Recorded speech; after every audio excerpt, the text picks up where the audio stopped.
have a completely new life. So that is these are the stories that we want to tell today. And you see so many people here eager to tell their stories. I want to start with Dr. Prema Kodandaraman and her husband, Sri Nithya Natarajananda. And both of them are going to share their stories on their journey with Swamiji, how they came to meet him, and how his presence in their life has transformed them. So first I'll start with Dr. Prema. Dr. Prema, you are Nithyanandam, so nice to see you. And you've known Swamiji for a very long time, and you're a doctor, and you're an extremely successful doctor.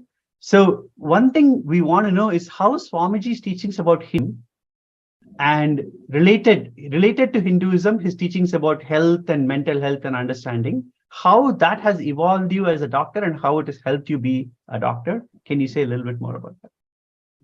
Yes, Nithyananda. So, when I went to medical school, fellowship, came to US, did my training and fellowship, almost I spent about 14 years. Mostly I was practicing medicine only with my intellectual learning, like from the books and from the knowledge we gained through our training. But once you get to know Swamiji and doing the programs and listening to him about health and everything, you yourself become a miracle to yourself, like the wisdom inside growing about health and everything.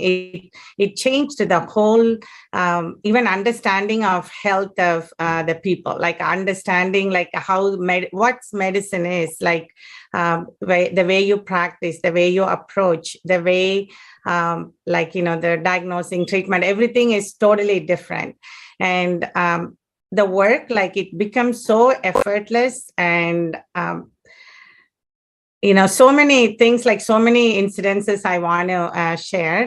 Sometimes before you do the protocol to treat patients, but once with Swamiji's this energy and always you even without you getting the test or lab results or ultrasound, you have that body scanning skills, you diagnose, you treat, and it's like a effortless work has become very effortless. And even the patients, they feel the difference, not like just a regular doctor giving a prescription. It's more than that. It's not just knowing what my specialty is. It's more than, even if a patient comes not with the gynecology issue, I can say she has a thyroid problem, she has. So it's the wisdom grown inside by being with him and knowing about health. It's not through the training, it's more than what the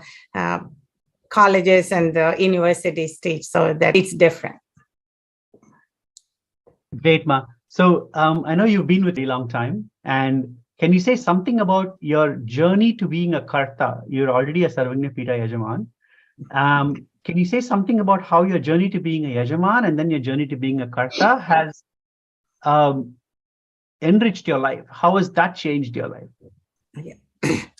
I think each time, you want to become a Sarvagna Pita, that all the patterns about money, holding on to it, are insecurities, and what about tomorrow? What about my kids? What about everything? So then the minute I think of Swamiji, I can give anything to him, okay, it's just a small amount of money. Then I always go through that conflict. Once okay, it's let me contribute, and then so once you do it, and as I see that whatever you're giving, as always, Swamiji doesn't need anything from us, but what comes back is more than 10 times or 100 times, or you cannot measure it. When I wanted to be a Sarvanyapida, that, how my mind was restricted, my cognition was restricted with the money. Once I get liberated from that, what I'm creating now is 10 times more.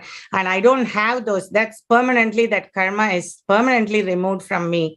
And once I say, okay, when I can be a Sarvanyapida, that, the karta was even at the initial level, okay, what if my kids, don't get a job, or some kind of fear will come, unknown insecurity feelings. But once I complete with that, like the abundance opens inside of me, I see the abundance is created outside. So I used to see 25 patients getting tired at the end of the day. Now I see 50 patients. And then, so sometimes so many miracles, like I'll be thinking of something, it happens.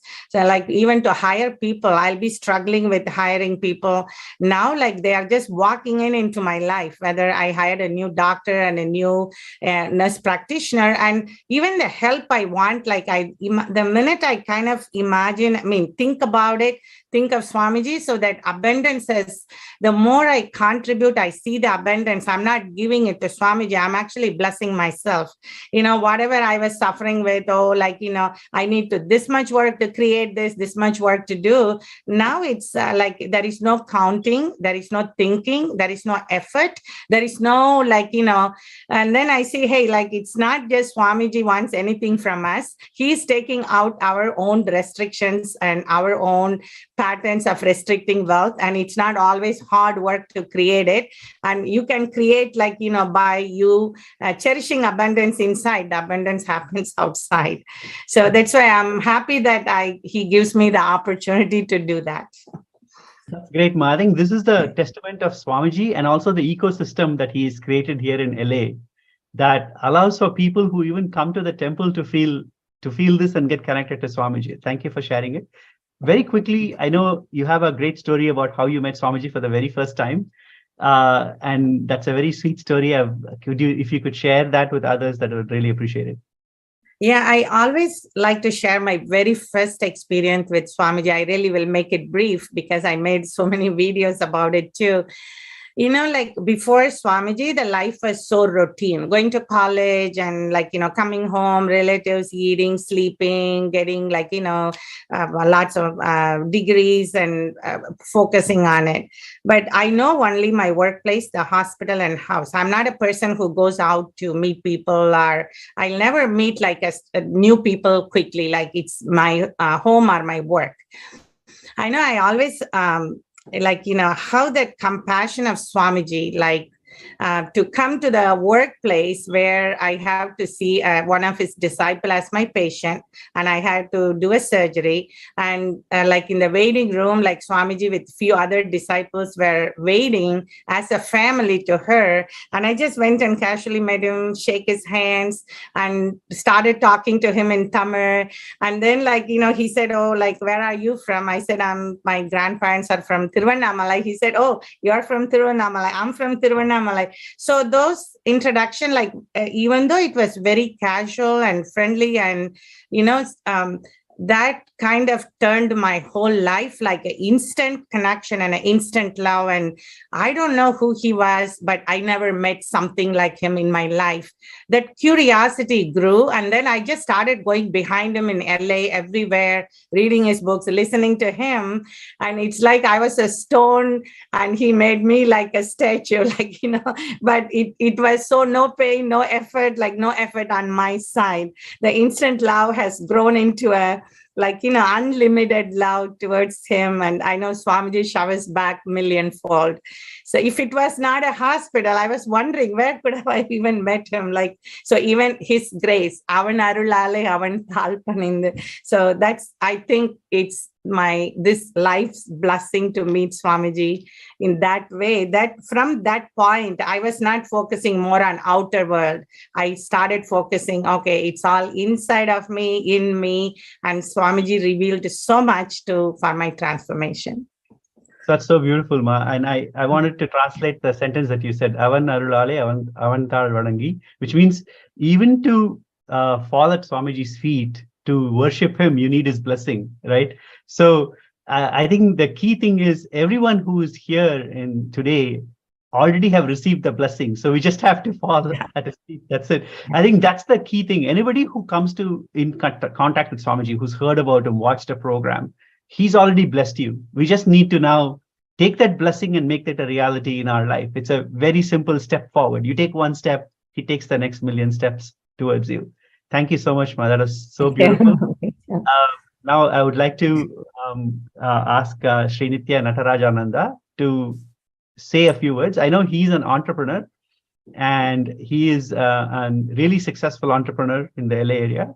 And Aya, can you say a little bit about your journey to being an entrepreneur? Maybe we can start with your journey to being a Hindu first, and then we can talk about your journey to being an entrepreneur.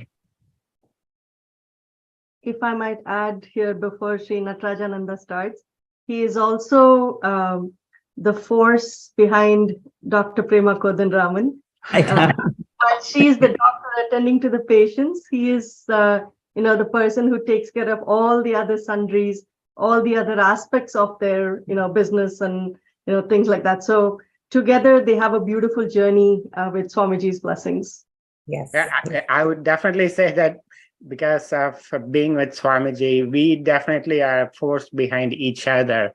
I mean, how much she had contributed for me to change also is tremendous. Yes, we've been behind each other, supporting and being part of this beautiful journey with Swamiji. Yes.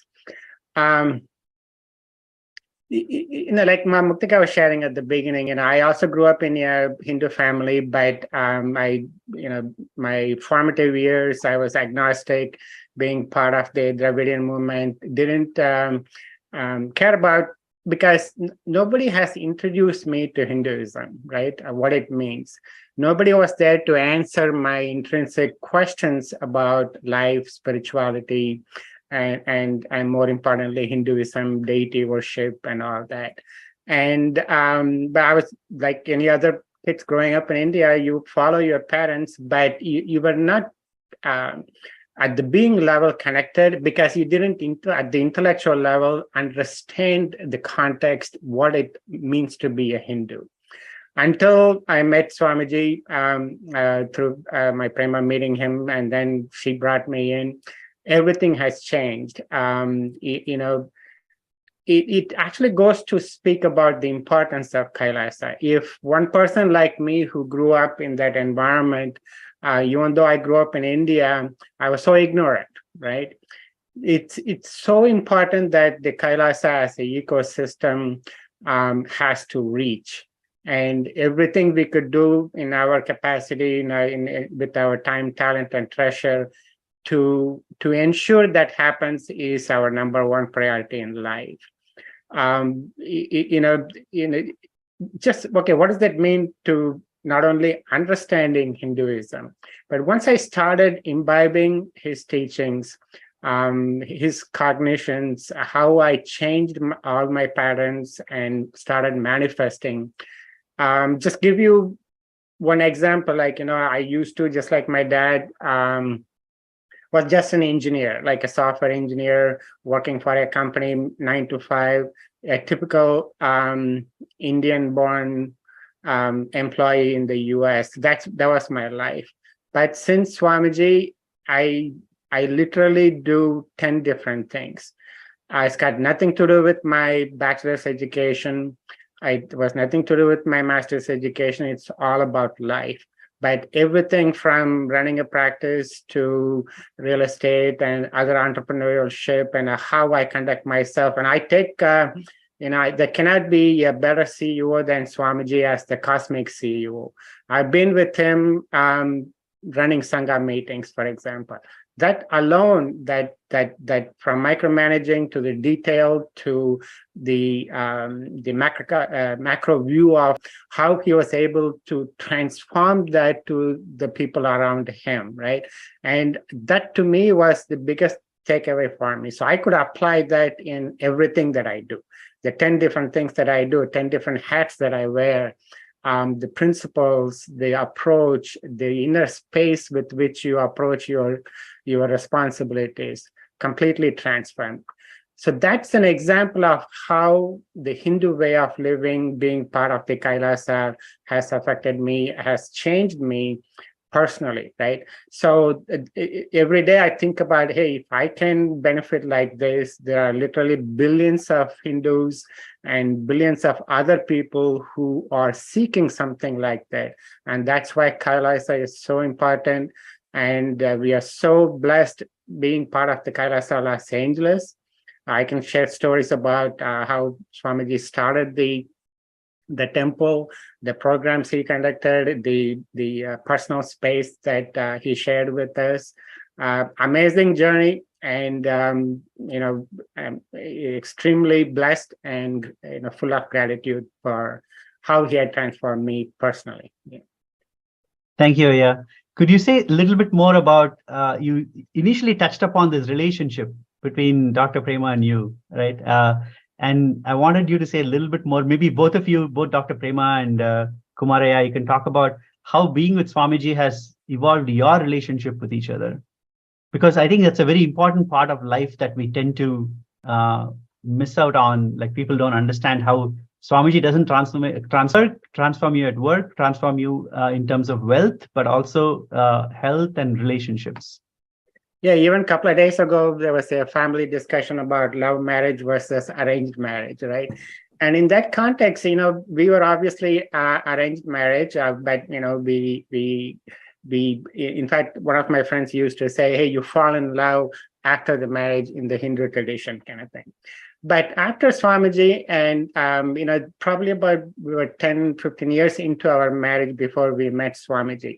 And then he transformed in our own way what it meant to be married to each other, like fulfilling each other's desires, eliminating each other's fears, pointing out, in fact, I used to share this with Swamiji, for example, had completed us, taught us about completion all along without for a minute making us feel that we were incomplete.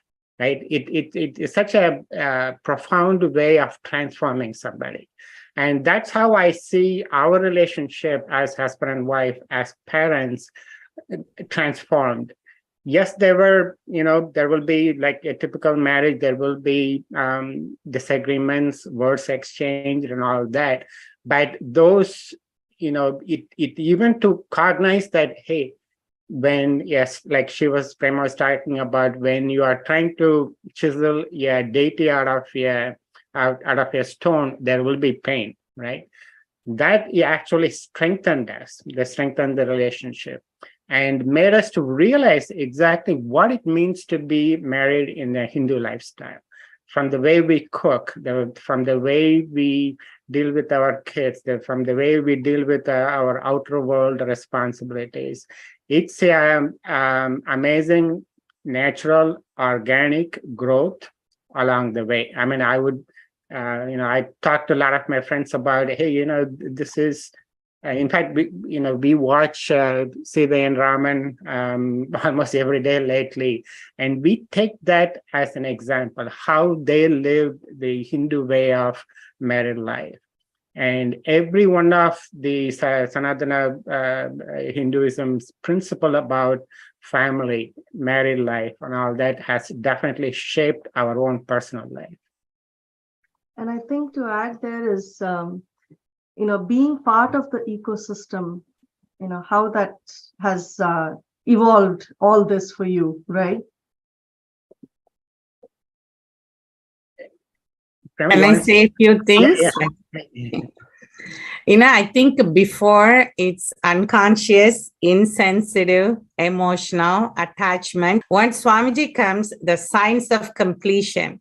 Now it's selfless, loving, no judgment, and accepting. And it's like the completion science helps every family, like dropping our own expectation of, I think Swamiji's earliest video will say oh, you don't cut the other person for your expectation. It'll have pain and bleeding. But you are, by being sensitive, loving, you accept as it is. And then there is a flowering of like understanding and loving, but no expectation, no attachment, nothing. It's just pure love and helping their journey. And it's also living together and understanding that each one is there for their own purpose and own life, and understanding life as a bigger, not in a selfish way of, but in a bigger thing. And then usually even with my daughters, with my everything is has changed, and it's all Swamiji's blessing, the signs of completion.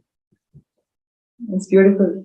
Mom, Prema and I would like to ask you all, how are you feeling enriched by living in this LA ecosystem that Swamiji has created for all of you all?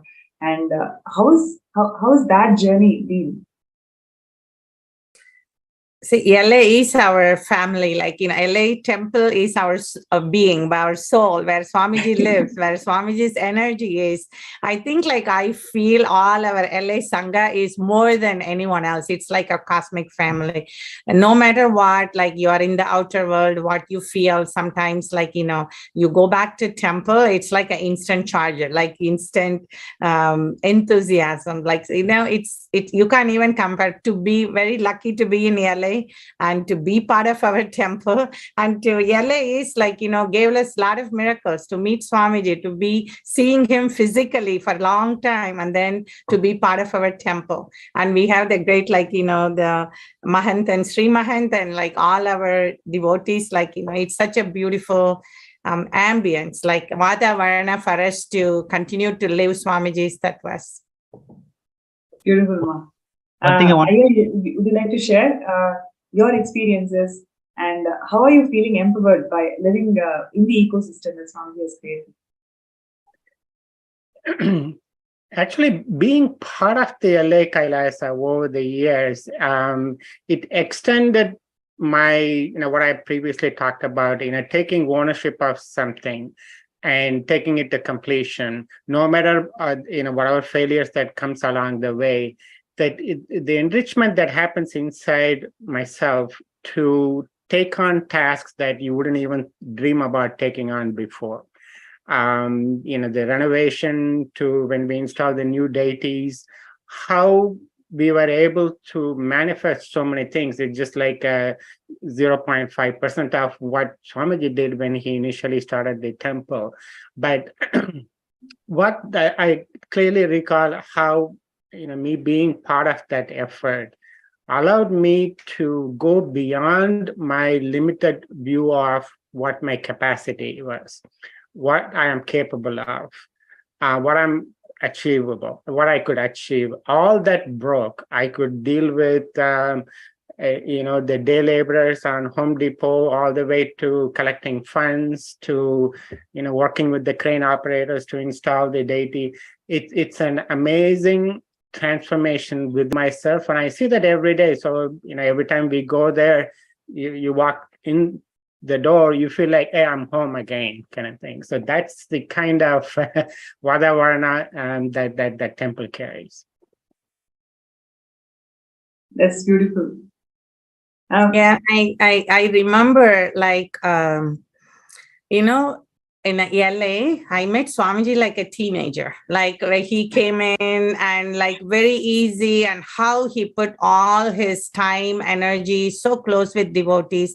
I have so many doctor friends, they share that he visited their house, and like many people in Arcadia and Pasadena. And also like how in Duarte, the ashram, we all will go, like Swamiji very casually do rituals there, homa there, and just you can see him close by. And like, even Puja Divya, that when Swamiji is at temple, they will go 10 times to get his hugging. He will hug and bless and buy his books. And I know Swamiji's vision for LA Sangha, it's the Western headquarters, and it's the second Bidadi, like, it's, and we know like personally that how Swamiji spent so much time in LA Sangha and the deities and Prana Pratishtha he did. And we are so blessed to see from the seed and to grow. And it's like, I know that the LA is going to be like, is the one of the real, like, the world class temple, like world class, how do you say, extension of our ability. So by being part of it for a long time, then I do wish like every one of the whole world to be benefit by that. Beautiful. Sarvanyapita are the establishments that are created whenever you see a decline in the way the Sanatana Hindu Dharma grows. The main pillars of Sanatana Hindu Dharma is the temple infrastructure, followed by the language and the culture. Any of these pillars, one of these pillars says decline or destruction, that is when Avatar descends and revives the entire Sarvanyapita to establish the Dharma back and to lead the people to the original purpose of life, which is living enlightenment. And Swamiji has revived these Sarvanyapita. On one hand, Swamiji has revived all the ancient kingdoms, Hindu kingdoms, 21 Hindu kingdoms Swamiji has revived. And on the other hand, Swamiji has established these Sarvanyapitas across all the different places in the globe to revive the Sanatana Hindu Dharma and inspire, empower people in the science of living enlightenment. So what you're seeing today is such a beautiful representation of the LA ecosystem, where the family who has completely just soaked in the love of Swamiji and how their personal lives, their relationships, their career, in all dimensions, you can literally feel that how Swamiji has empowered them in all their dimensions and how they are able to radiate the space of living enlightenment. And this is exactly what will happen when Kailasa is established in every part of the world. And that is the main aim of the Sarvanyapita project. Establishing these ecosystems all across the globe and making the every product of Sanatana Hindu Dharma in a user-friendly manner. So I request all the participants and viewers today, if you feel inspired to be part of this Sarvanyapita project, you can sign up in the intention sksjp.org, and we are going to be having many more powerful sharings of LA ecosystem, how this ecosystem has empowering them in the individual capacity and globally also. So next, we're going to be having Muktikama and Muktayo. Would you like to share who are we going to bring in the panel today? Next. Thank you, Ma. SJP, the vision of SJP is so powerful, what you shared. I feel that everyone has to be part of it, right? It is like when Sri Krishna established his, dharma into the world. There are people who stood with him, there are people who stood against him, and then there are people who stood neutral, right? Today, who do we remember? We remember the people who stood for him. And the people who stood against him, we remember, but not for good reasons. And the people who stood neutral, we don't remember them at all, right? So I think those who stand with Swamiji today and become part of SJP, support his SJPs, support Kailasa worldwide, are going to be remembered as pioneers of the new world, of this world where love, it becomes the operating system. The oneness becomes the operating system. So I feel that everybody who has any opportunity to even start today by saying, okay, I'm going to start with $5, $10, whatever you want to start with, right? It's like starting with it today to support Sri Kailasa, becoming is the best step forward. So one thing I want to do now is we will show a small video. Now that we heard a little bit about LA temple and the Kailasa LA ecosystem, let's watch a short video about Kailasa LA.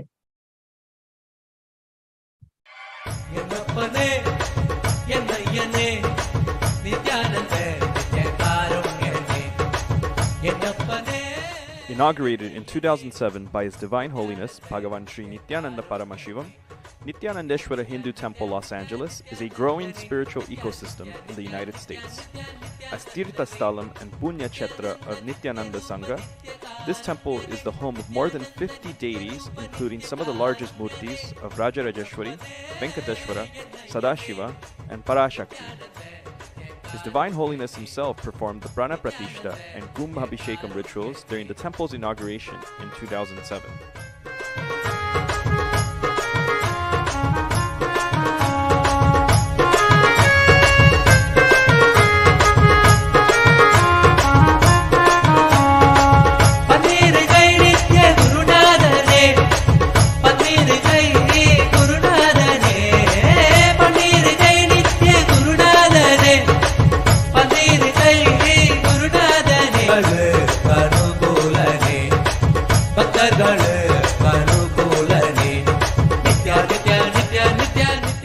blessings of His Divine Holiness, the LA Sangha has continued to maintain the temple rituals for the past 12 years, including offering daily Abhishekam to Sri Nithyananda.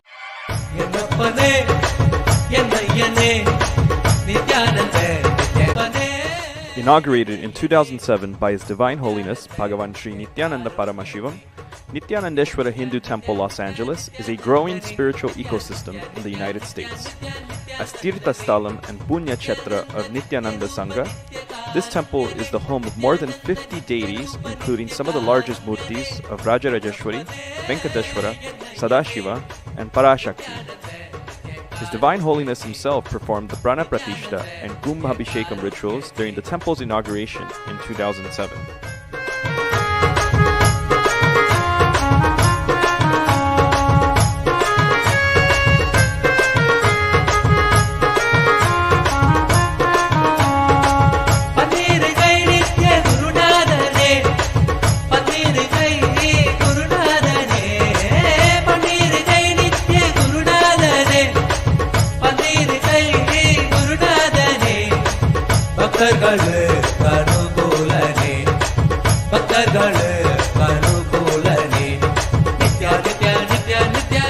With the blessings of His Divine Holiness, the LA Sangha has continued to maintain the temple rituals for the past 12 years, including offering daily Abhishekam to Sri Nithyanandeshwara Paramashiva Linga, observing major Hindu festivals such as Mahashivaratri, Kartigai Deepam, Navaratri, Diwali, and many more, while also performing homas and other services typically offered in Hindu temples.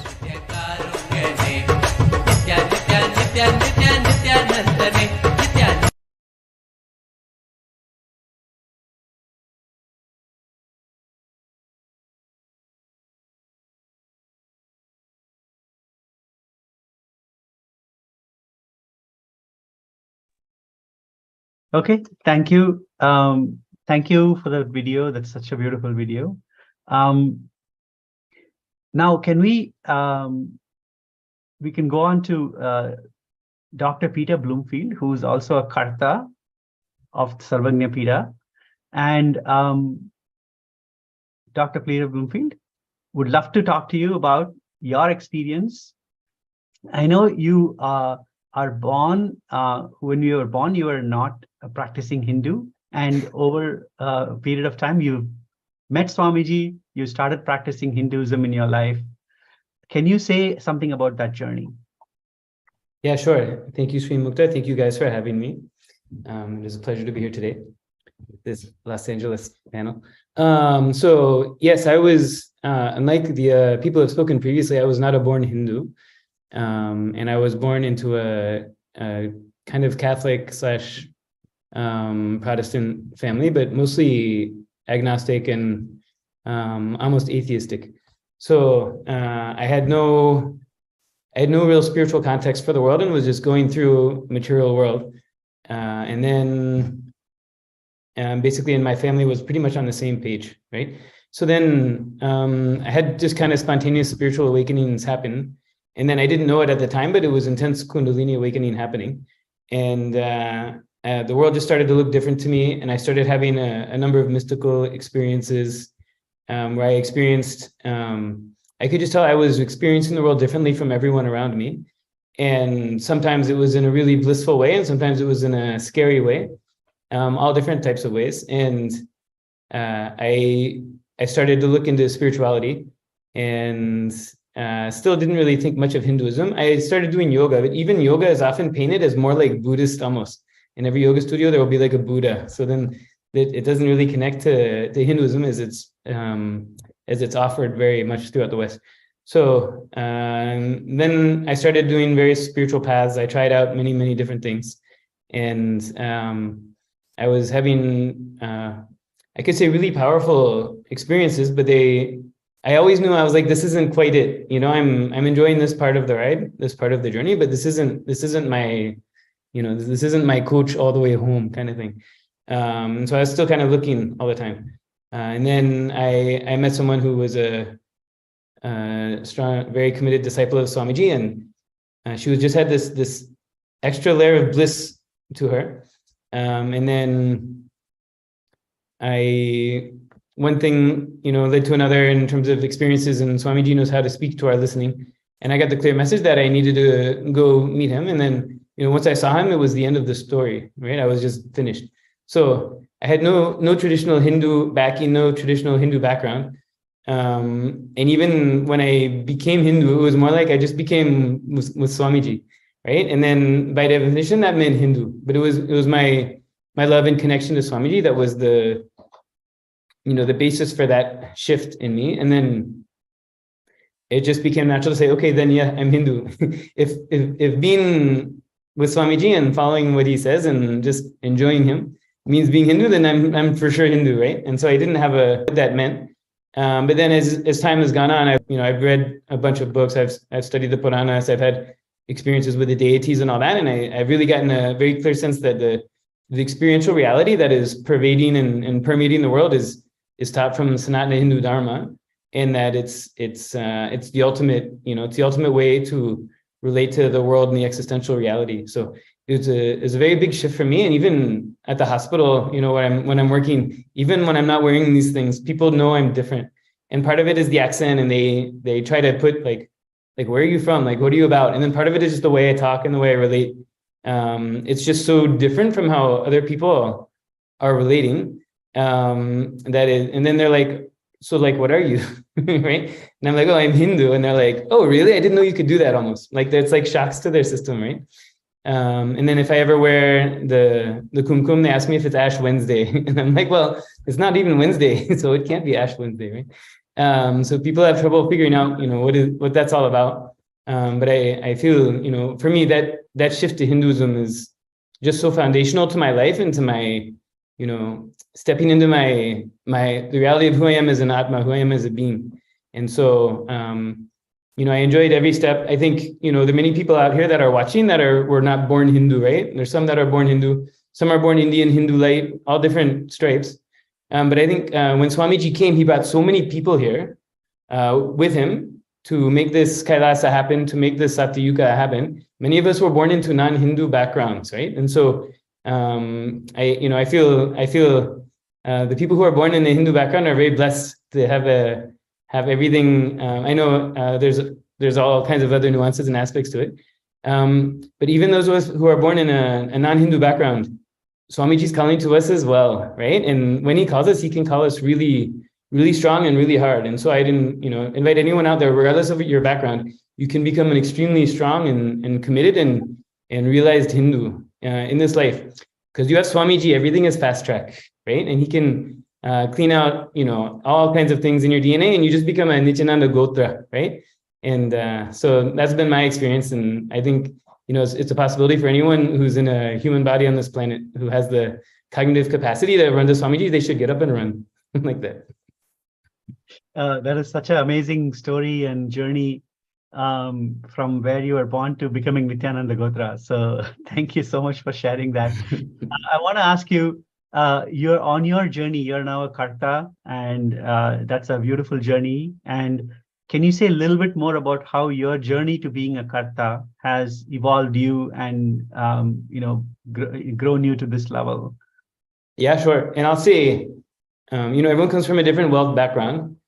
And to become a SJP Yajaman is a big thing. Like for me, that was a huge leap, but I could do that. There are a lot of people in the world who have a net worth of, enough to become a Yajaman if they put everything into it, right?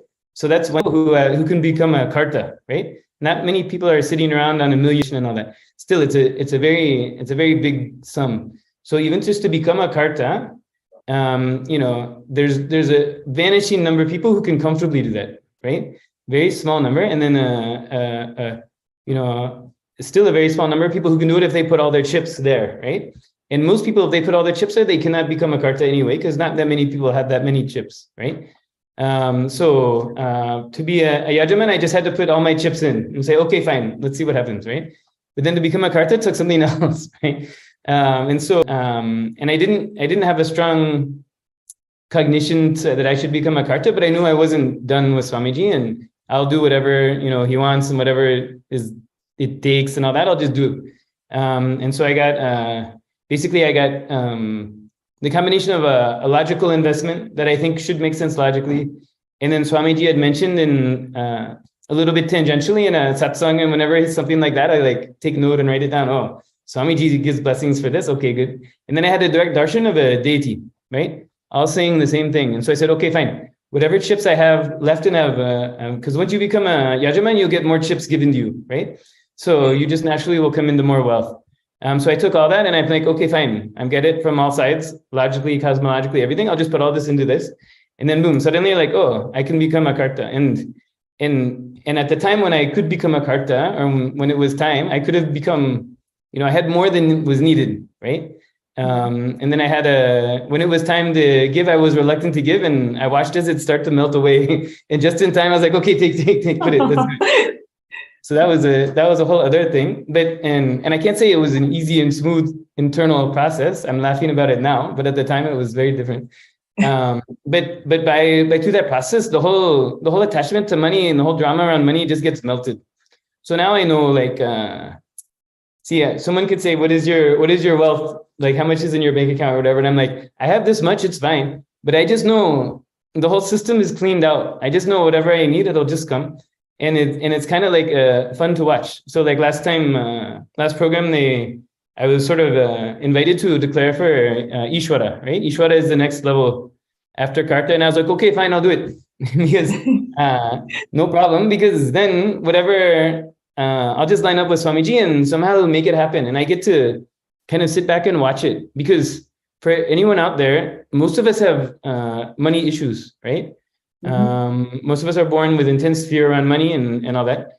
When you line up with Swamiji and you promise it to Swamiji, then it just has to come through, right? It'll come through for that reason. And then when you give it, all the things just get cleaned out. And then you just know you can manifest as much money as you need, and the whole money becomes no drama. So it's like the best way it's so counterintuitive to the Scrooge McDuck mind, but like the best way to have no fear about money is just give it away. And suddenly you're like, okay, it's just there. I have nothing to worry. Actually, I'd like to add to what you're saying, Peter.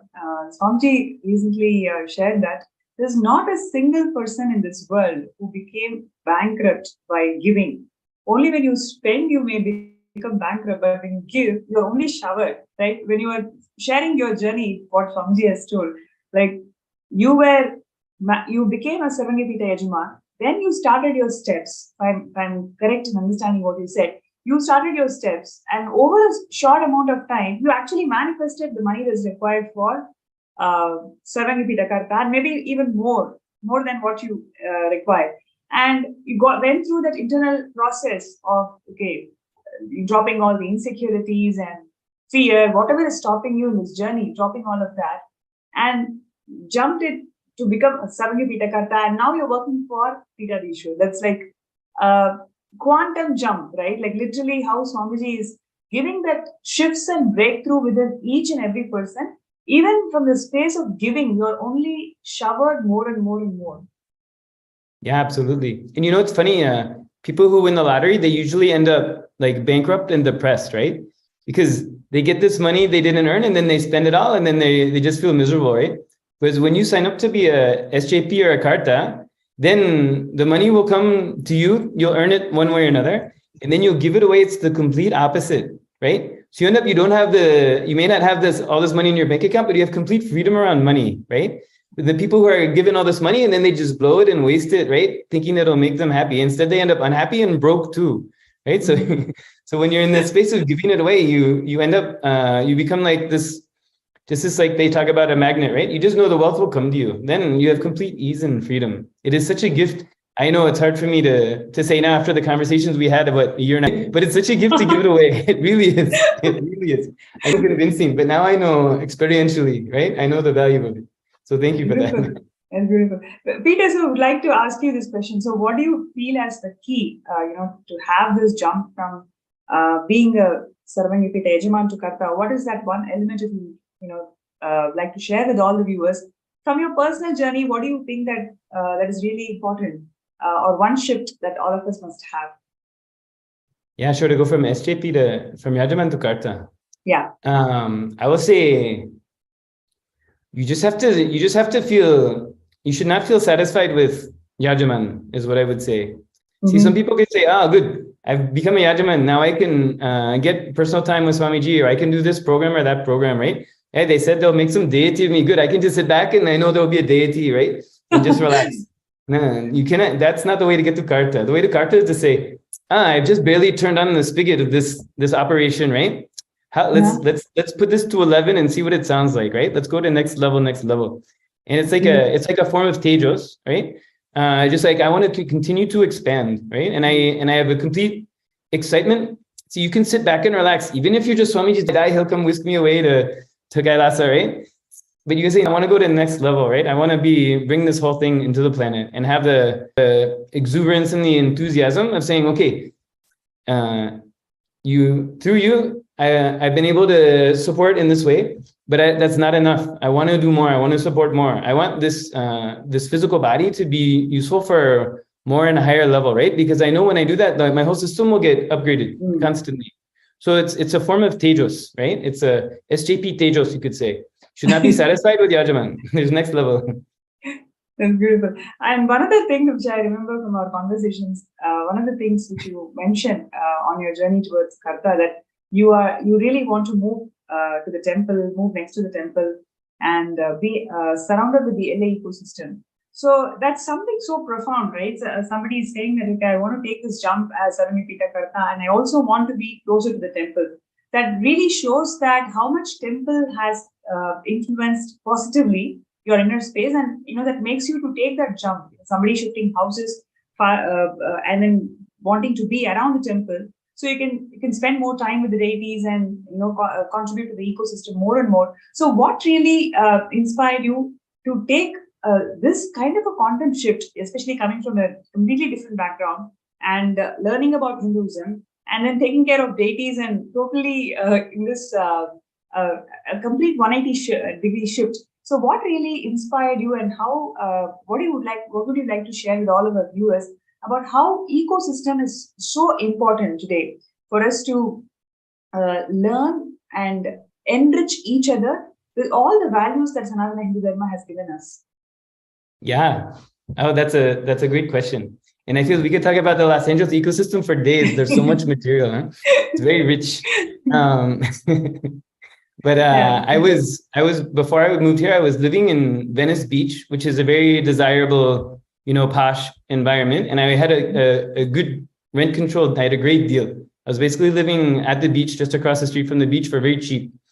But then I just knew, once like I had said before, I had a mystical experiences and awakening, and started to see the existential reality of the world. And so even I would be looking at the beach and the ocean, and it's aesthetically very beautiful, but the energy I just know is not right. It's not the highest dharma through that space, right? And then I would come to Montclair, and if you ever go to the LA temple, the surroundings of the LA temple is not as of yet an ornate Vedic architectural environment, right? The surroundings, I'm saying, it's in a downtown area, and I know what it's going to become, but it looks very different from Venice Beach, you could say. But then just going there, this intense bliss happens, and I just know I would come to the temple, even just driving down the streets of Central Avenue to Montclair and all that. I'd come to the temple, this intense bliss will happen, and then I'll spend the time at the temple doing deity seva or whatever activity we're doing, and then I'll drive back, and it's like as soon as you leave, there's a certain area on the 10 when you're going into LA, and it's like you leave the energy field of the temple. And then I start to feel like a heaviness begin. And then you go into LA proper, and then you go into, the beach towns and all that. And the ambient energy is so different. So I just knew, hey, I just want to be here. Fundamentally, I think probably everyone here would love to sit at Swamiji's feet for millions of years, right? There's no other place to be, right? And then as close as I can get to that is being right next to the temple right now, right? So I just wanted to create that possibility. And I'd say moving here, just moving here is a big challenge. People will find things come up and barriers and obstacles just to move here, right? So you have to overcome all those. And then once you move here, then adjusting is a whole other thing, right? And it's a very strong field. It's LA Arunachala, right? So it's the fire, right? And so all kinds of things get burned and all that. And then I really feel the last few months, I'm just very settled and very blissful and excited here. So I would encourage, for anyone watching, go to the ecosystem that you can, right? Go to wherever as close to Swamiji's feet as you can get, right? If it's Bididi, that's fine. If it's Trivandrum, right? If you're in the US, then Los Angeles is just an amazing, strong place to come. And actually, we're really beautifully coming together. I can feel the alchemy has been happening. And I really feel 2023 is a breakthrough year for us. So it was a big jump. It was 2021, mid 2021. I was doing them both, right? I didn't know I was doing them both, but I found out I was doing them both. And I feel so grateful to have done it. I'm very excited to see what's next. That's beautiful, Peter. And see, one of the things that really struck me when Peter was sharing is how the ecosystem supports that spiritual journey, right? Though there are so many places in and around LA, when he moves towards the temple, he's able to feel himself so centered. And that is exactly what Swamiji is doing by establishing these Kailasas all around the world. The impact that Swamiji is giving by these Kailasa ecosystem, it happens in all three levels, whether it is an individual level or at an ecosystem level or at a national or global level. So every single contribution towards the Savanyapita is actually towards establishing all these Kailasas around the world.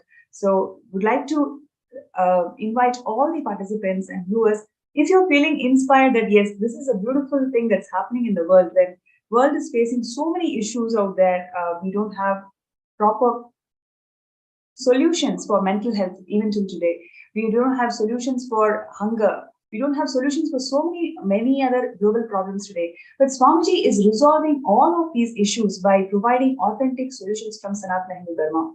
And these ecosystems serves as epicenter where these solutions gets implemented in a personal level and as a community level. So by supporting Savanyapita, you are supporting beautiful, blissful ecosystems around the world. So I request all the viewers out there to go ahead and sign up in the link that's being projected, sksjp.org/contribute. And there are many more such beautiful sharings that is awaited in this segment. We'll just take a few minutes break for all the participants and viewers to sign up in sksjp.org/contribute.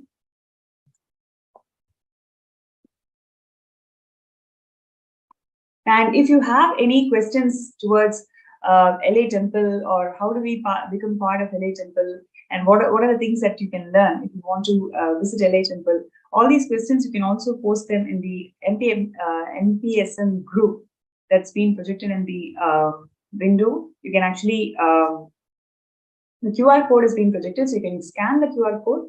You will be led to, and you can post your questions. And we have Ma Muktika and Sri Muktaya who are here, and they can directly answer your questions. So all your questions and feedback or whatever comments you have about LA ecosystem, feel free to post them in the group, and we will go through all your comments. One thing I wanted to say is, Peter,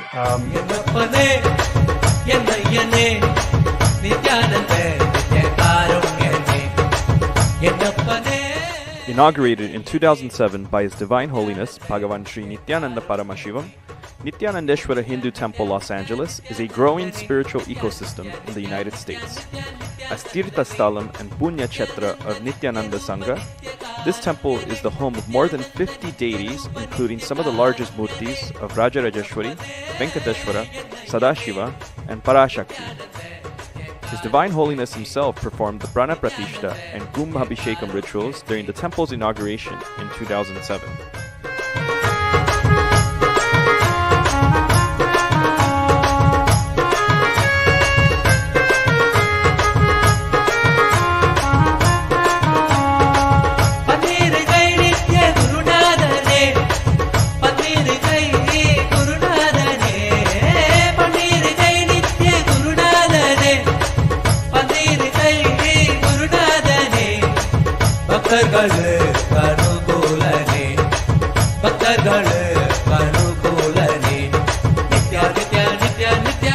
With the blessings of His Divine Holiness, the LA Sangha has continued to maintain the temple rituals for the past 12 years, including offering daily abhishekam to Sri observing major Hindu festivals such as Mahashivaratri, Kartigai Deepam, Navaratri, Diwali, and many more, while also performing homas and other services typically offered in Hindu temples.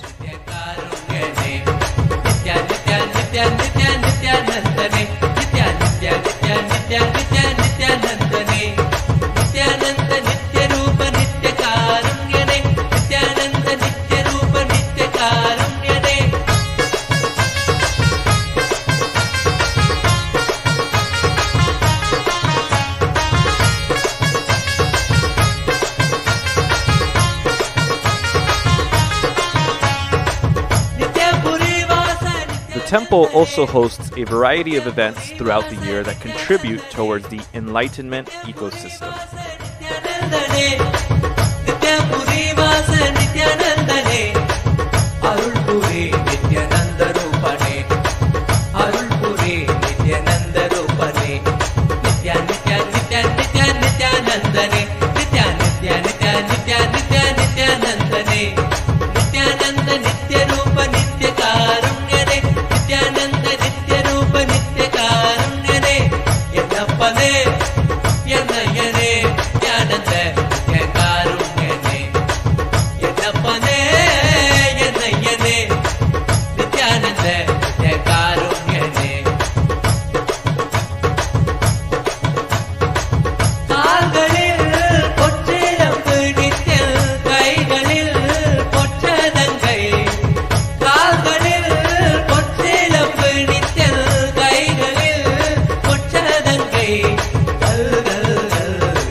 As the spiritual ecosystem in Los Angeles continues to grow, we invite everyone to experience the temple space and connect with the divine by sitting for daily satsang, pada puja, power manifestation, or by being a part of the various programs and classes offered by the temple throughout the year. As we look towards the future and realizing Swamiji's vision for Los Angeles to have a temple that is fully agamic and a hub for power manifestation, we also invite you to contribute towards the realization of this vision with your time, treasure, or talent.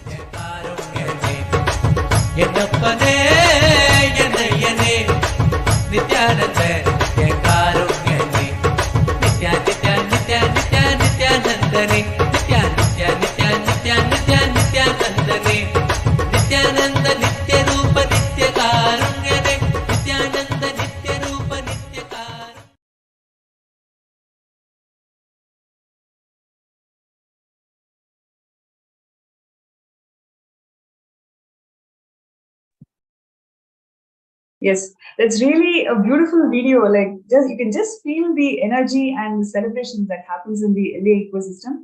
And we have here Srimutaya and Mamuktika, who are joining with us today, sharing many such beautiful events that's happening in LA ecosystem. So I request all the viewers, whatever questions you have, whatever comments and feedbacks you have, you can post it in the MPSN group that's being flashed on the screen now, and we will get to the get to those questions, and they're going to answer live. So can we take a look at the FB page?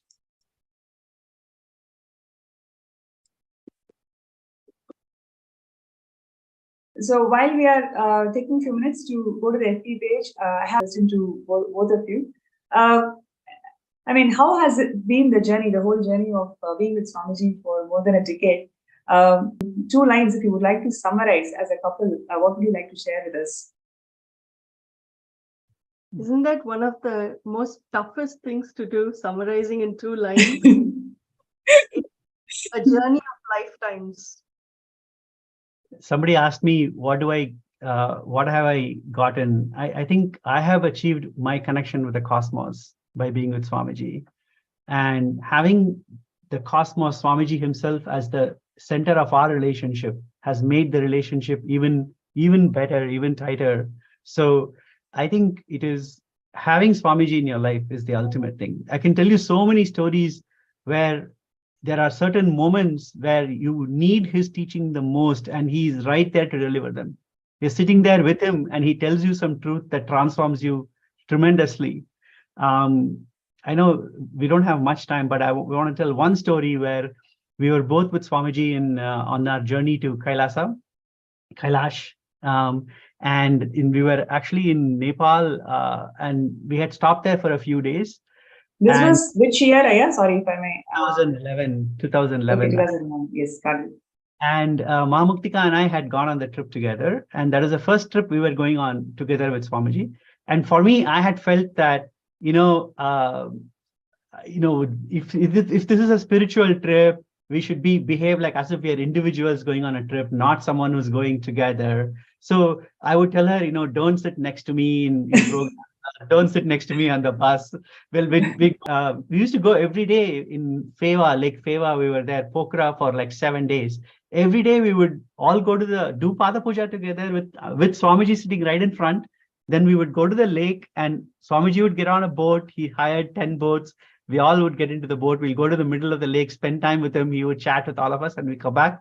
So I would tell her, no, don't sit on my boat. Go sit on some other boat. Things like that. It was very, very bad in that moment that I was doing that. So I'd let her tell the rest of the story. Okay, I didn't expect this. Actually, Swamiji happened. Let's put it that way. But, he could sense, he obviously sensed that that's not how I perceived a spiritual journey, right? This was the very first time both of us were on a trip together. Normally, I take care of the kids and he goes, or he takes care of the kids, and then I would go for the trip. And this time we went together, and we got blessings to, be there in the journey with him. And when this was happening, and ideologically, there was a fundamental difference of opinion. And it was not helping me feel that I was on this journey that is going to make me feel good, or that I was getting something out of it. It felt like a challenge right at the get-go. And I didn't have words to express this. How do you share this, or how do you try to come out of this conundrum? And during one of the meditations that we were doing in front of Swamiji, he was putting us through meditations. And at that time, towards the end, there is a part of gratitude. And in that part, I just had tears pouring down because it was so overwhelming that I just couldn't take it. I said, Swamiji, can you do something to help? I don't know what to do in this situation. So when we stepped into the boats, I was sitting and contemplating and sitting quietly. And then suddenly we hear this sound. Somebody is calling out and saying, hey, the boat from Seattle, make sure the boat comes to Swamiji's boat.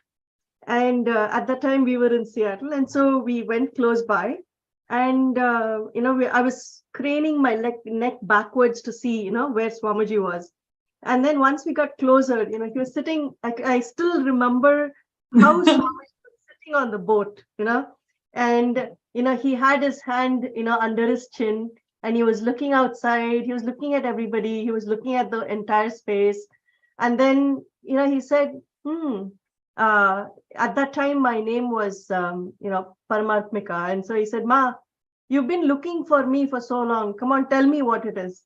The first thing that actually struck me at the time is, how long is he saying I was looking for him, right? Is it now? Is it in the past lifetimes? The first thing that struck was, oh my God, how long have I been looking for him?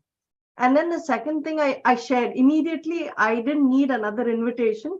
And I shared the situation that was happening. And I said, look, Swamiji, I feel when you're on a journey together, you're supporting each other and you're, going through the whole process. But Shimukta thinks that he has to do his own thing and I do my own thing. And let me say, I remember exactly what she said. Okay. I remember word for word. Basically, she said, is spirituality a journey of aloneness? That's what she asked. Is spirituality a journey or? Of aloneness. Okay. Swamiji said, look, the very last step of enlightenment, even I cannot come with you. You have to walk on your own. That last step you have to take on your own. But till then, I am there with you to the last step of the journey. And there is nothing wrong in sharing the journey with somebody. That's exactly what he said. And I was completely surprised by that answer, because I thought Swamiji would say, no, be alone. That's the right thing. But then I asked Swamiji, is it okay to hold hands on be in a romantic mood on a spiritual journey? Then he turned to me, looked right in my eyes, and he said, Mukta, is your spirituality so fragile that it'll break by holding hands? And such an amazing question that he asked, and it was completely broke my idea of what being spiritual is, what life is. I had drawn such boundaries between certain parts of my life. If I said, if you're spiritual, you can't do this, all those boundaries just broke away. And it not only changed how I relate to people around me, Ma Muktika and others, but also everything in my life, everything that I do in life. So these are such transformative moments that you cannot get otherwise. It's only in the presence of a guru that you get that. So he really fulfills you. He knows exactly where you need the empowerment. He knows exactly what patterns you're going through, and he knows exactly what you need to go beyond that, to break those patterns, to have the strength to understand and break it, and to elevate yourself, right? And there is one thing he always tells anybody: the moment you are there in my presence, or the moment when we are in his energy field, and we accept him as our guru, right? He is responsible for us. He takes us all the way through to enlightenment. There is no letting go. His hand is always outstretched. It is just us holding on to his hand and saying, Swamiji, lead us. And that space is so powerful. And I think one thing I've seen, we don't worry once we come to Swamiji. That's one of the most fundamental shifts I think all of us have. It's as if we're so relaxed that somebody else is like a cosmic being. The avatar is doing the thinking for us. All we have to do is make ourselves present, and we have to, use our hands and legs and make things happen as he's guiding. And it's such a blissful process. I don't think we've worried much about our kids. We've not worried about anything much, It's been a flowing journey, and as and when our patterns come, or as and when there are impossibilities, he shows us how to overcome. He shows us how to get into the right space, what cognitions to think through, how to, become more mature in our understandings. So that's the beauty of the journey so far. Yeah, I just want to summarize it with one sentence. Normally people, Swamiji says, people think that I'll take care of my family, Swamiji will take care of Sangha and Hinduism. He says it's the other way around. If you take care of the Sangha by supporting, like being as SJP, like that, then I will take care of your family. And what I feel is he can take care of us and my family much better than I can. So that's what Ma Muktika means by saying we don't worry anymore. I don't worry about my family anymore. All I worry about, hey, how can we do Swamiji's work better? How can we support the Sangha better? And everything else is taken care of. So that is a long answer to the two lines. But truly, it was so beautiful, the experience that you guys shared, and the two punchlines that Swamiji shared. I mean, it is so apt, so precise, not one word extra, not one word less, but it can bring that lifetimes of transformation. Like, so powerful what you guys shared here, really. And with the same spirit, would like to call out for all the people and all the participants and viewers out there. What Swamiji is doing to the world is something so profound. Each and every being, the whole Kailasa, what we have today, is formed by Swamiji's intense hard work and extreme compassion and love for humanity. Like what Mukta and Muktika shared today as their personal journey and their transformation. Like this, Swamiji has transformed and given a personal impact to so many thousands of people. And it is not just an individual level, the whole impact lands in community, as a community, through this ecosystems and Sarvanyapita. So when you become part of Sarvanyapita, you are part of this change that Swamiji wants to bring in the entire world. So if you feel inspired and if you really feel that, yes, this is something which you want to do in your life, be part of this change and bring that happiness, true happiness in the world, sign up in the sksjp.org/contribute. And now we can get into the next segment of this show today. Aya, who are we having in the show next? Thank you, Ma. One thing that you said before we went with the previous, after Dr. Peter had spoken, you talked about how Swamiji is transforming so many different aspects of this world. Yes. One aspect that is very important is youth. And the contribution Swamiji has made to youth, how young people can step up and to the next level. One thing I always, think is how would it have been different in my life if I had met Swamiji when I was much younger, right? And so I look at the youth of today who are connected with Swamiji, and I envy them because they have had exposure to him such a young age. I want to invite two people, Alejandra Ruiz, and then Suhas, who are a very core part of the volunteer group here, who are doing an amazing job. I want to start with Alejandra. Alejandra, I know you are a great volunteer here and very close devotee of Swamiji. But again, just like Dr. Peter before, you are not born as a Hindu. You became a Hindu in your life. So tell me a little bit about that transformation towards Hinduism and how you met Swamiji and how you came to be a Hindu, what it means in your life. And thank you so much for having me. So as mentioned, I'm not a born Hindu. I grew up in a more Catholic background, and I didn't really have a good sense about religion or spirituality at all. I didn't really know what it meant to really connect with God, but I knew in my heart that was something that I was always looking for. It had gotten to a point where I was seeking for that. I was seeking to fully understand what does it mean to be with God, connect with God, and how to bridge that connection. And so it took a little bit of a time for me to figure that out. And it unfortunately had to lead through me going through a deep depression. So I had gone through a really deep depression, not knowing what was the purpose of my life, even questioning the purpose of why am I even here living. And so that deep depression also brought a lot of anxiety to my life. So I was living with a lot of anxiety. Every day I would wake up almost like super nauseous, to the point where I was always like throwing up in the morning due to anxiety. And so I was realizing that I didn't want to live that way anymore. I was tired of having that suffering, that anxiety, that depression, and I wanted something more from my life. So I started to learn about meditation. And so I wanted to learn how to meditate so that I can calm that anxiety. And so through Ezekiel, my now husband, he was teaching me how to meditate. And so through that process, he was talking to me about Swamiji, and he did like showed me his videos about completion. And so through that process, I felt really connected with Swamiji. And so I didn't know who he was or what he was about or anything, but whenever I would see his videos, I just felt really connected to him, and I would just start weeping. My eyes, I would just cry and cry and cry.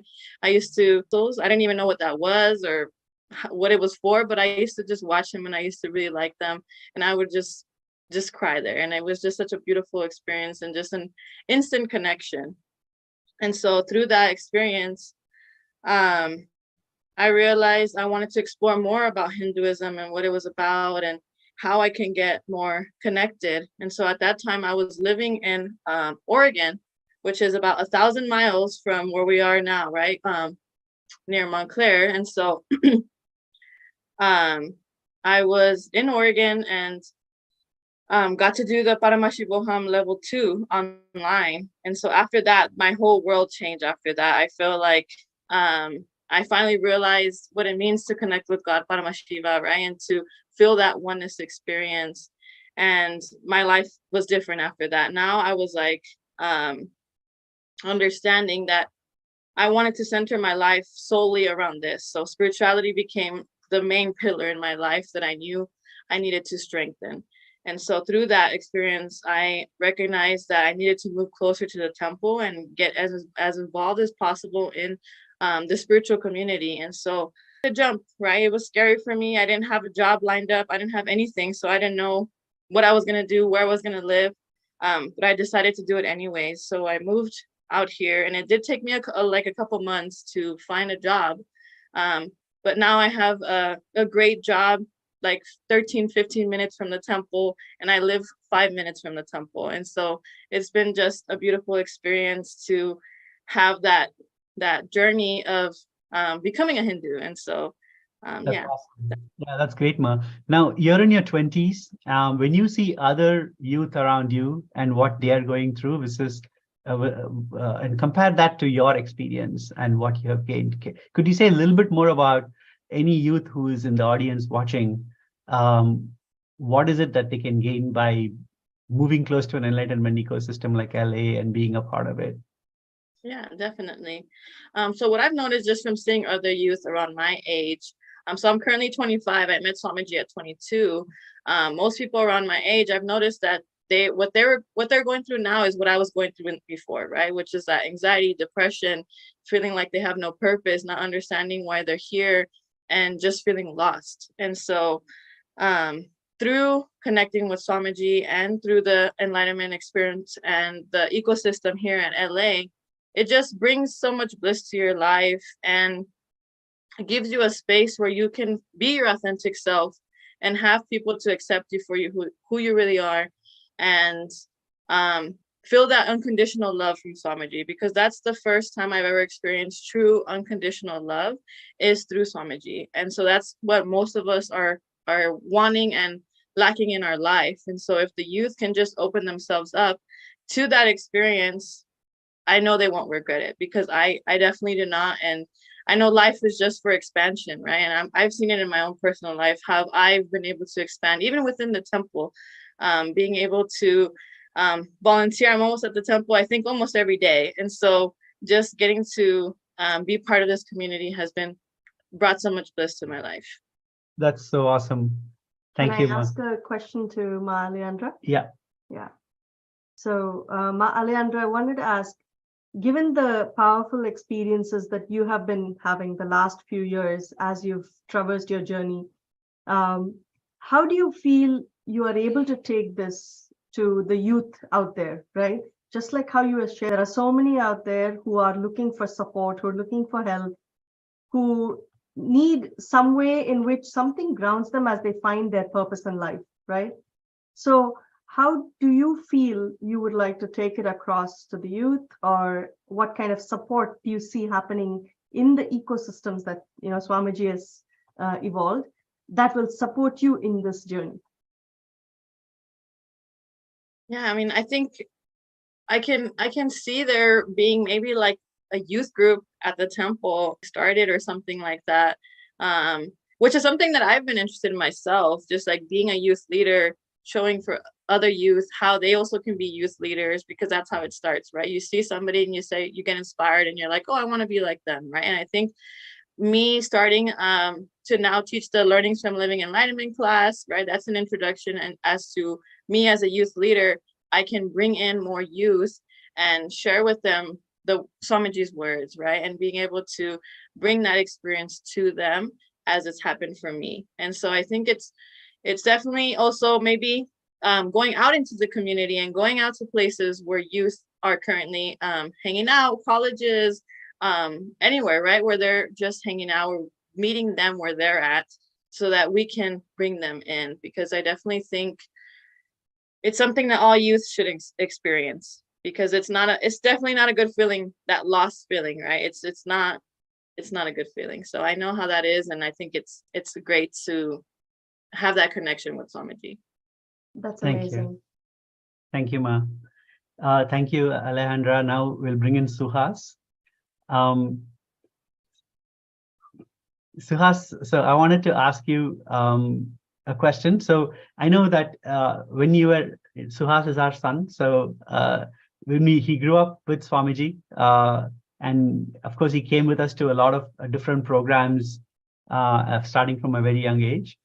Suhas, can you say a little bit about how you came with us to the programs, but then you discovered Swamiji yourself? So and that journey on discovering Swamiji, and what does it mean to you as a youth? Can you say a little bit more about that? Yeah, definitely. So I met Swamiji when I was 9 years old, back in Seattle. Man, that was a long time ago, actually. He came to our house, and we met him. And I was kind of in that stage where I didn't know what was going on. Like, I was really before then. It was kind of just like we have. It's very common among Indians to have like a closet with the deities and stuff like that. So that was the extent of Hinduism that I knew. And even through the coming years, going to programs and stuff, I didn't fully have. I kind of got like a small understanding of maybe like ego or something like that, but I didn't fully have the context of what benefit I was getting. But the thing is that I realized a lot later is that Swamiji he kind of always had his arm around me, so to speak, right? He never let anything hurt me. Like, it's only what I could maybe like see, like he had his arm around me, but I could see over his arm, and maybe I could see something, and that's what bothered me. That's all the kind of agitation I had in life. But he was always kind of like protecting me, being like, when you're ready, this is ready, this is here for you, and I'll protect you until, even when you have it, I'll still protect you. And that's kind of the feeling that I have with Swamiji. So like, I would go to programs, and even like the power manifestation stuff in the programs. I've seen some pretty amazing stuff actually in these programs, but I always thought like, oh, it's not really for me, in the sense like I wouldn't be able to do that. That's kind of like for someone better. But the thing is, in the past few years actually is when I got more and more connected to Swamiji, and more connected to the temple actually. And I started coming recently, maybe in the past 2 months. I've been coming and helping at the temple, and it's crazy how I didn't see as much as I've seen now, being with Swamiji and seeing all this. It's like now I'm ready to see what he's offering, what he's been holding up to me this whole time, and so like going and doing seva and like helping out at the temple has been really great. It's almost like you're a car and you're pushing the car with your bare hands. Swamiji, like, he has the gas for you, and you just got to put it in drive and go, and so yeah. That's awesome. Now, we're going to ask the same question we asked Alejandra. What do you see in the youth around you, their struggles, and what is it that if you would want to support them and help them understand what is it to be with Swamiji, how would you help them understand that? I think Swamiji also said this once before, or maybe many times before, but it's just the practical aspect. Like, we need to show them that what they start now as kids will grow into something amazing, the more and more they embody it, if like, yeah, because I know mental health is a big thing now and all that stuff, but Hinduism has all the answers, and especially Swamiji has all the answers. That's exactly what he said. He said we have to show the youth the Phalashruti, which means Phalashruti is the benefit of what you do. Mm-hmm. And after every puja, there is benefit, and we chant what the benefit of that puja is, so that people know what you will get. Like that, I think we don't do enough of chanting the benefit that somebody would get from Hinduism, and pointing it out. Second thing is to know that Hinduism has answers for all the problems, and knowing that is very, very critical for youth. I think these are the two things that we have to share with the youth. And I think like what Alejandra and Suhas have shared, see, it is how they have applied themselves and been present in the ecosystem. Yeah. That has made a phenomenal change and a difference to them, right? It is how they have utilized the energy and the nurturing that they have received from the ecosystem that has propelled them forward to feeling successful, feeling empowered, and being able to let go and drop anything that stops them from being who they can be. And I think that's the beauty of it, that the youth are the leaders of tomorrow. You are training now, you are empowering yourself with Swamiji's blessings to take you forward, to be the role models, to be the leaders, and to inspire others. And how you have utilized the ecosystem to make that happen is a beautiful sharing that both of you have done today. So as you also said something about power manifestation and the mystical aspect of being connecting with Swamiji. Can you say a little bit more about that? Yeah, definitely. Actually, a really good experience I've had is the Nithyanandeshwara, Nithyanandeshwari deities at the Los Angeles temple. I got the amazing privilege to do Abhishekam to them, like I think a couple of weeks ago. And it's like the craziest change in my life.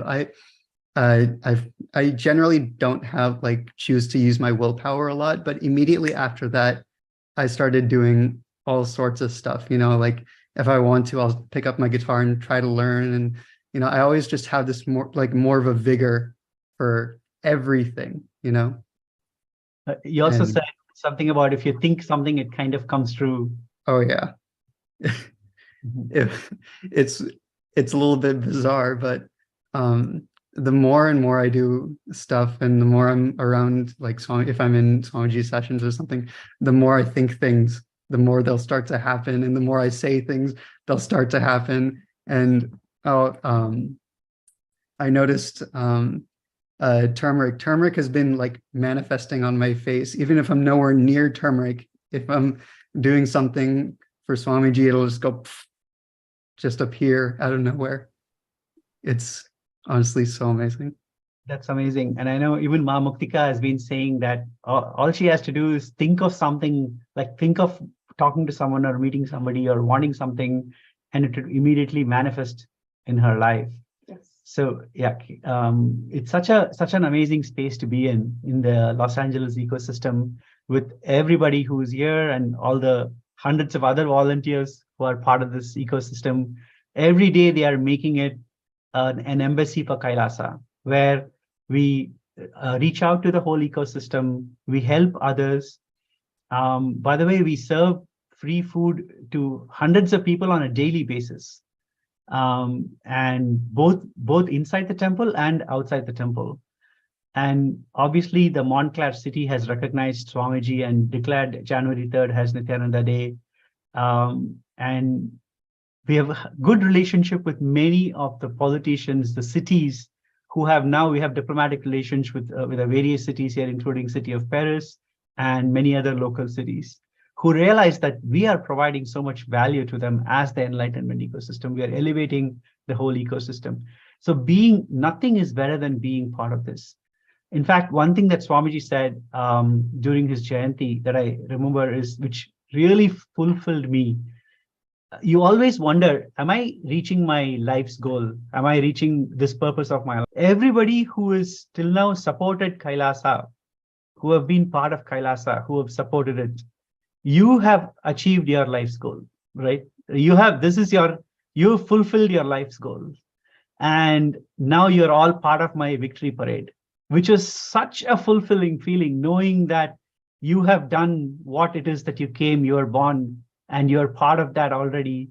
I don't think there is anything bigger than that. So I really want to thank the Swamiji for creating the LA ecosystem, Kailasa LA ecosystem, and for everyone here who came here to share their experiences so beautifully and so powerfully. With that, I want to end with a Purna Mantra and then hand it over to Ma Pranapriya. Om Purnamada Purnamidam Purnat Purnamudachyate Purnasya Purnamadaya Purnameva Vasishyate. Om Shanti Shanti Shanti. Hari Om Tat Sat. Sarvam Bhagavat Shri Nithyananda Paramashiva Paduka Arpanamastu. Om Nithyanandam. Thank you, Ma Pranapriya, for this opportunity. I hand it over to you to take it over from here. Thank you so much, Raya. It was so wonderful connecting with all the folks from LA ecosystem. And over to the program today. Would you like to talk to connect with all the participants and viewers today? See what you have experienced just listening to all these beautiful sharings from folks from LA ecosystem is what Swamiji wants to do to every single city, every single place in this world. Creating Kailasa ecosystem is literally making each and every one of us live as Paramashiva, radiate as Paramashiva, and celebrate our existence as Paramashiva. So let us all decide to stand up for this divine cause of Sarvagapita. If you have already decided and if you're finding difficulty, if you're finding any obstacle, any insecurities, whatever is stopping you from manifesting Sarvagapita, you can post your name as somebody who wants to get scanned. So I'll be doing third eye scanning for next few minutes. For anybody who's finding difficulty in manifesting Sarvagapita, but have the intention, you have the intention to do it, but you're finding the obstacle which is not making you to manifest Sarvagapita. So you can post that in the Facebook group. We have already, all you need to do is scan your QR code and then you'll be directed towards the Facebook group and you can post a message that you would like to be scanned.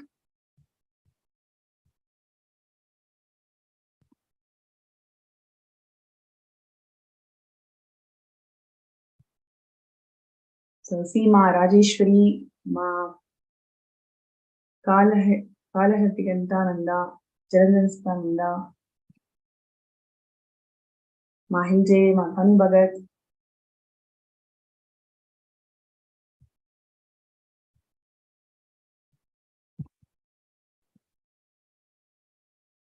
So requesting all the participants, whoever is finding difficulty in manifesting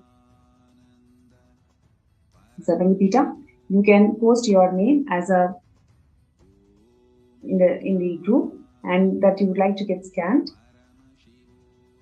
Lenzu,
yes, I request all the participants to take a few minutes to sign up for sksjp.org/contribute and any obstacles that you are facing in manifesting the Sarvagapita, you can post that in the group and I'll be able to do a third eye scan for each and every one of you, entangled with Swamiji, and let us all manifest the Sarvagapita. It's the grace and blessings of Swamiji.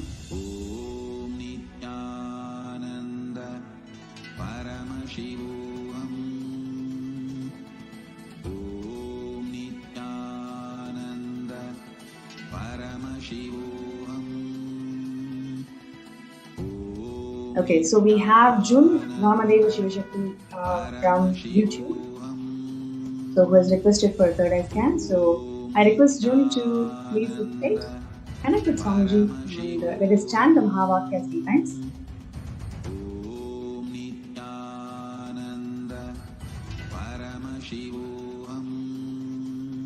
Om Nithyananda Paramashivam.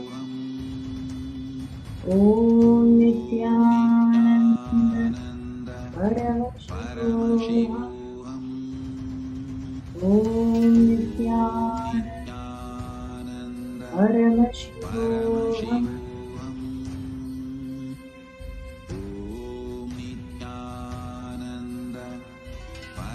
Yes. Jill, one thing that Swamiji showed very clearly was, see, the conflicts that you are having with your brother.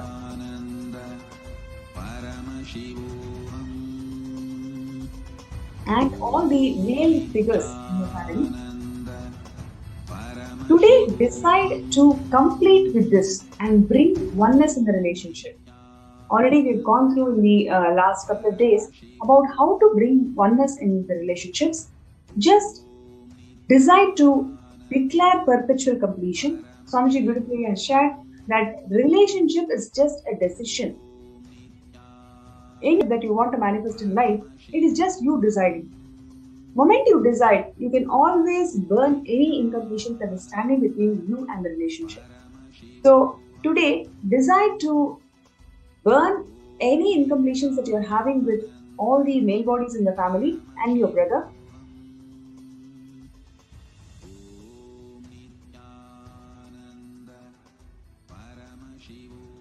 Yes, and with Swamiji's grace and blessings, you'll be able to manifest Sarvana Beta.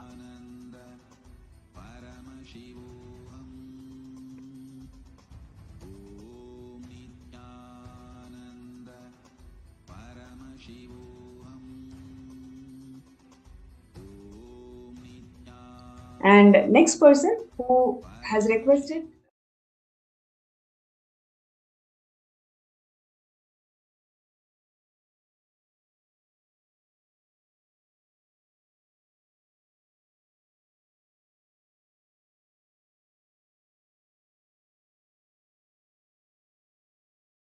Okay, so I'm going to scan her.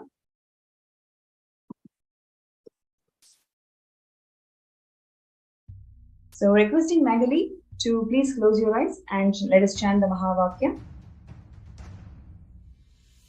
Sit as Paramashiva, inhale and exhale deeply. Om Nithyananda Paramashivam. Visualize, meditate, connect with him. Om Nithyananda Paramashivam. And dissolve. Om Nithyananda Paramashivam. All my disciples, now I am initiating Salokya Mukti, Samipya Mukti, Sarubhya Mukti, Sayujya Mukti. Yes. Ma Magali Karun, one thing that Swamiji showed today was, see, understand the whole context of Sarvangapita. Swamiji has beautifully shared that only Tyagis can manifest Kailasa. It is not done by people who hold on to any insecurity. Only Tyagis, only strong Tyagis are going to make the Kailasa happen for the world. Today, you decide to become a Tyagi. When I say Tyagi, all the incompletions, whatever is coming in front of you, just to do a ferocious declaration that they are not part of you. The moment you start declaring ferociously, you will see the patterns do not have impact on you anymore. The declaring itself will be able to manifest that. So now, I request you to decide to do Tyaga. Whatever you have today, just offer it at the feet of Swamiji, at the feet of Paramashivam. You will see literally how this will give you that quantum push. Whatever push that you are expecting in life, simply you will get it once you make this jump. So with this, we will go to the next person who would like to get scanned. It is Oza Gaharje. Okay. So, so we will now scan Ma Oza Gaharje. So requesting all the participants to be seated with your Mahavakya on.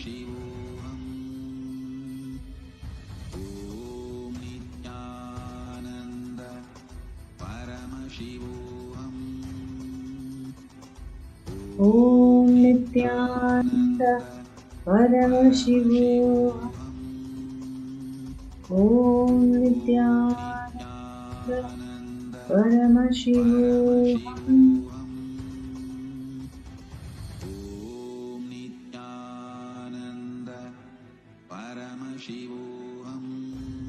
Yes. So now, one thing that Swamiji showed very clearly was, see, you decide today that anybody who comes and asks you for help, you will enrich them, empower them with any teachings of Swamiji.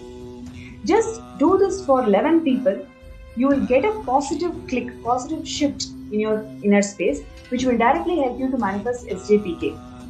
Right? So when you start enriching all your questions, all your doubts that you hold for yourself and others, you will simply be able to melt them. And all it requires further than that is just the decision to make this happen. Definitely you'll be able to make it happen. Right? So with this, we come to the end of today's segment, where we saw beautiful memories, sharings, and how people's lives are transformed by being in LA ecosystem established by the Supreme Concept of Hinduism, Bhagavan Nithyananda Paramashivam. And we are going to be having the darshan now.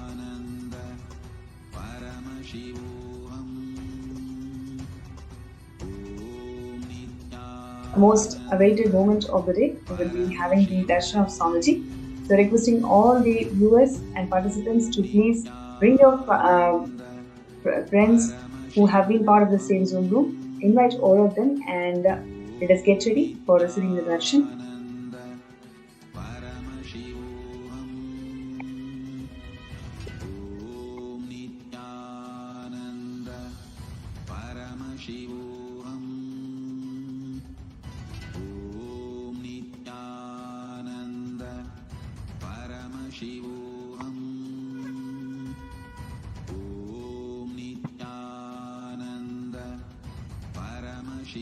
Requesting all the participants to come and settle down.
To the sharings of all of them, each one the types of experiences they shared, and I've been seeing the comments also from all of you.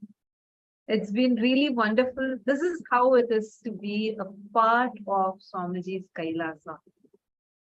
And now it's time all of us are moving to the next and the most awaited part of our day, which is experiencing the Bhava Samadhi Darshan. Today, we are going to be having the Bhava Samadhi Darshan of Bhagavan Jwara Bhagna. And let us all get ready for that. What is Bhava Samadhi Darshan? The deities, gods, goddesses are real, and they manifest in two forms. One is through the Archavataras, meaning through the deities in the temples, and one more are the Nijavataras, physical embodied form. Archavataras are the deities that we see in temple who radiate the consciousness and being.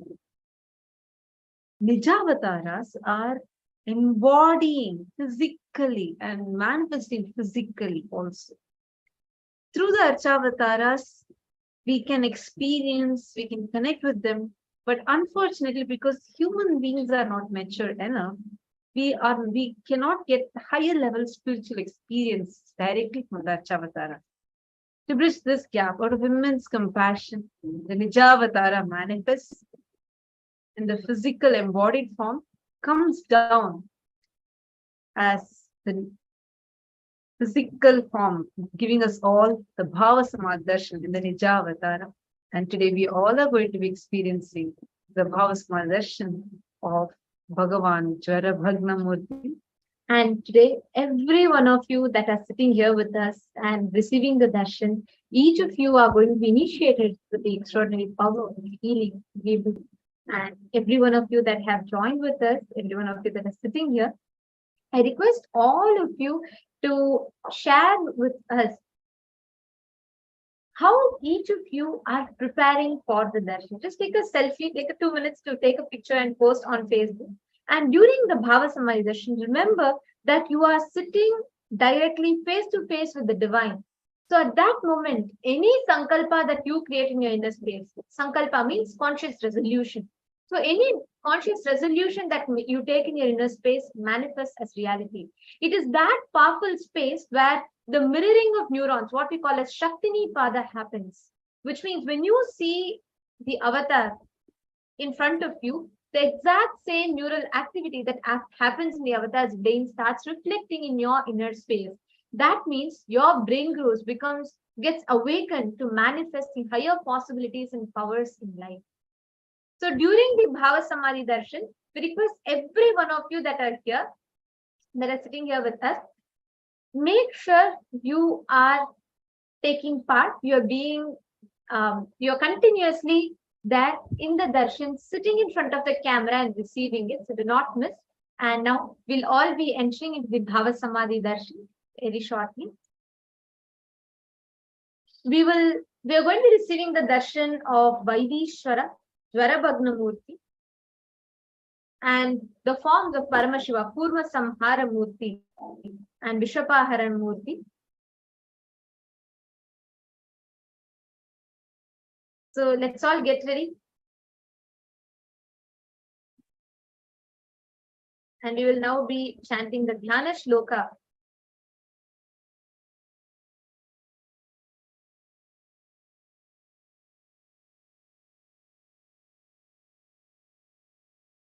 Yes.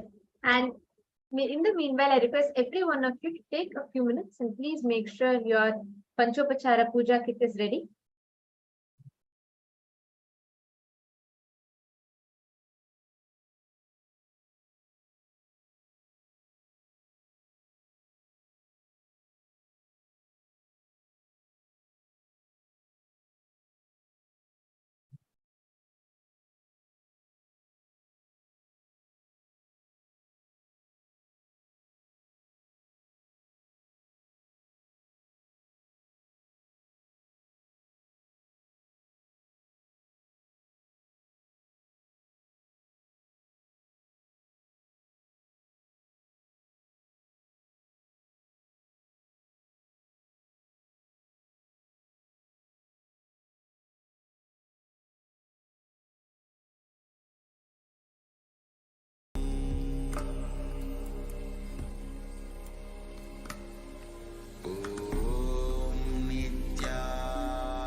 Technical glitch.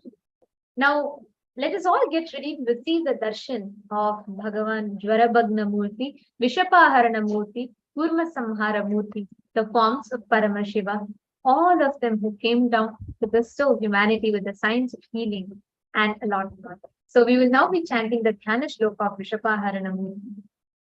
Abhaya Varada Hastam Tankam Sarangayuktam Shashidhara Mahibhusham Pita Vastram Trinetram Shivamasitalaatyam Tamavrishabharuda Devam Vishapaharanamisham Chitram Pinchatya Rupam. The form of Vishahara, the Vishapaharana Murti, is as follows. Having the Abhaya and Varada, Tanka and bow, he is wearing the crescent moon on his forehead, wearing yellow clothes and having 3 eyes. He has a dark complexioned body and rides on a bull. Such is the beautiful form of Vishapaharana Murti. Now, let us all get ready to receive the darshan of Vishapaharana Murti. Now, please sit in a deep meditative space. Sit at the head, making spine straight and close your eyes. Start chanting Bhava. Om Nithyananda Paramashivam. Om Nithyananda Paramashivam.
ದರ್ಶನದಿ Nithyananda ಪಾವನವಾಯಿತು ನನ್ನೀ ಜನುಮವು ನಿನ್ನಯ ದರ್ಶನದಿ ನಿತ್ಯಾನಂದ ಶಿವನಾಗಿ ಗುರುವಾಗಿ ಸದ್ಗತಿಯನು ಜಗಕ್ಕೆಲ್ಲ ಕೊಡುತ್ತಿರುವೆ ನಿತ್ಯಾನಂದನೇ ನೀ ಶಿವನಾಗಿ ಗುರುವಾಗಿ ಸದ್ಗತಿಯನು ಜಗಕ್ಕೆಲ್ಲ ಕೊಡುತ್ತಿರುವೆ ನಿತ್ಯಾನಂದನೇ ನೀ ನಿತ್ಯಾನಂದ ಶಿವಂ ನಿತ್ಯ ಶಿವಂ ನಿತ್ಯಾನಂದ ಶಿವಂ Shivam, Nithyananda Shivam, Nithya Shivam, Nithyananda Shivam.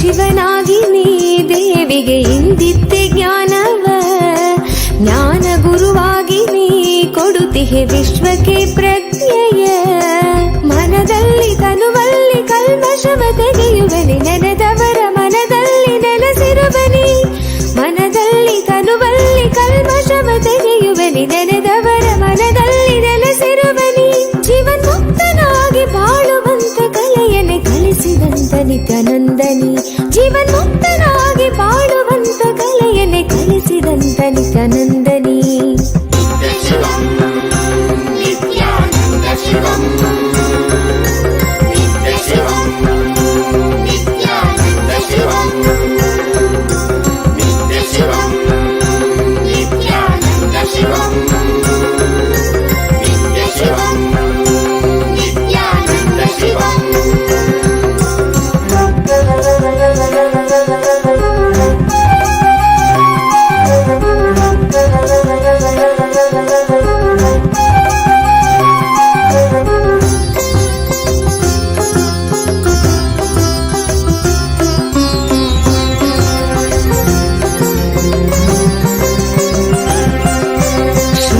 ರಾತ್ರಿ ಕಾಲವೇ ನಿತ್ಯ ಜಪವನ್ನು ಮಾಡಲು ವರವನ್ನು ನೀಡಿ ನೀನು ಅನುಗ್ರಹ ಸುರಿವೆ ನಿತ್ಯನೇ ನೀ. ಭವರೋಗವ ತಡೆದು ಭಾವದ ಚಿಂತೆಯೆಲ್ಲ ತೊಳೆದು ಕರ್ಮ ಸಂಸ್ಕಾರಗಳೆಲ್ಲ ಅಳಿಸಿ ಹೊಸ ಜೀವನ ಕೊಡುವೆ.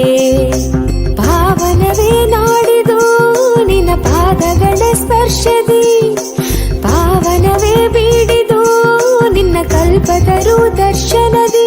ಶರಣಂಬನು ನಿತ್ಯೇಶನೇ ನಿನ್ನ ಶರಣಂಬನು ಆನಂದನೇ, ಶರಣಂಬನು ನಿತ್ಯೇಶನೇ ನಿನ್ನ ಶರಣಂಬನು ಆನಂದನೇ.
ಸತ್ಯವನರಿವ ನಿನ್ನ ಲೀಲೆಯ ಸವಿವ, ನಿನ್ನ ಸತ್ಯವನರಿವ ನಿನ್ನ ಲೀಲೆಯ ಸವಿವ, ಸತ್ಯವನರಿವ ಲೀಲೆಯ ಸವಿವ ಭಕುತಿಯನು ನಿತ್ಯಾನಂದ, ಸತ್ಯವನರಿವ ಲೀಲೆಯ ಸವಿವ ಭಕುತಿಯನು ನಿತ್ಯಾನಂದ, ಕರುಣಿಸು ನಿರಂತರ ಭಕುತಿಯನು ನಿತ್ಯಾನಂದ, ಕರುಣಿಸು ನಿರಂತರ ಭಕುತಿಯನು ನಿತ್ಯಾನಂದ.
ಸಂಘವ ಸಿಗುವ ನಿನ್ನ ಚರಣವ ಸೇರುವ ನಿನ್ನ ಸಂಘವ ಸಿಗುವ ನಿನ್ನ ಚರಣವ ಸೇರುವ ಸಂಘವ ಸಿಗುವ ಚರಣವ ಸೇರುವ ಭಕುತಿಯನು ನಿತ್ಯಾನಂದ ಸಂಘವ ಸಿಗುವ ಚರಣವ ಸೇರುವ ಭಕುತಿಯನು ನಿತ್ಯಾನಂದ ಕರುಣಿಸೋ ನಿರಂತರ ಭಕುತಿಯನು ನಿತ್ಯಾನಂದ ಕರುಣಿಸೋ ನಿರಂತರ ಭಕುತಿಯನು ನಿತ್ಯಾನಂದ ನಿನ್ನ ನಾಮವ ನೆನೆವ ನಿನ್ನ ಸಿರಿಯ ಗೈವ ನಿನ್ನ ನಾಮವ ನೆನೆವ ನಿನ್ನ ಸಿರಿಯ ಗೈವ ಭಕುತಿಯನು ನಿತ್ಯಾನಂದ ಭಕುತಿಯನು ನಿತ್ಯಾನಂದ ಭಕುತಿಯನು ನಿತ್ಯಾನಂದ ಭಕುತಿಯನು ನಿತ್ಯಾನಂದ ಕರುಣಿಸೋ ನಿರಂತರ ಭಕುತಿಯನು ನಿತ್ಯಾನಂದ ಕರುಣಿಸೋ ನಿರಂತರ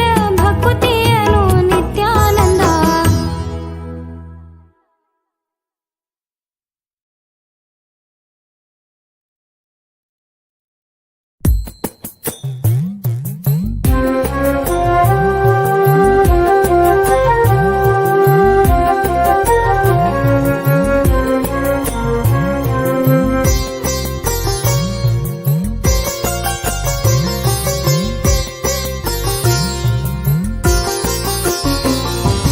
ನಿನ್ನನೇ ನಂಬಿ ಬಂದರು ನಿತ್ಯಾನಂದ ಎಲ್ಲವೂ ನೀನೇ ಎಂದರು